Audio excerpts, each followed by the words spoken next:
Right, so now that we've unboxed the battery tea harvester, let's see what we have. We have the manual book, we have a toolkit here, we have the tea harvester itself, and then we have a coiled wire that connects to the battery and the tea harvester.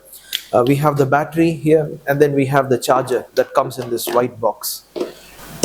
Now let's have a look at how to assemble this tea harvester. So the first thing that you need to do is connect the tea harvester to the battery with the help of this wire.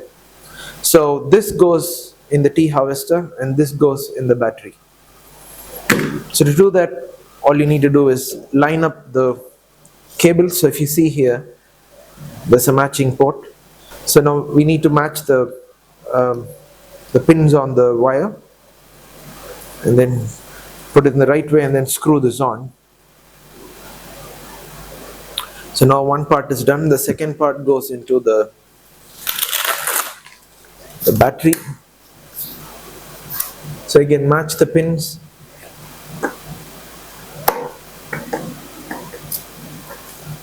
And then you screw it in. And then to get the power on, so you need to switch on the battery, check the voltage.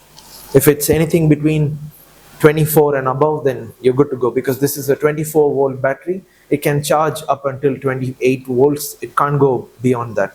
And to check the level of the battery, you can see there's a display here. So red means low, green means you're good to go. So now if we press this button, and also remember to take the cover off, this is the blade guard. So I think we should be having power. So that works.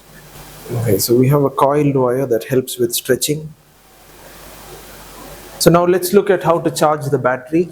So all you need to do is remove this connection to the machine, and then you have your battery charger that's plugged into the mains, and then the other side goes into the charging port, the same port that was connected to the machine. And then all you need to do is switch on the charger, and then if it's glowing red, which means it is charging, when it is fully charged, it will go into green.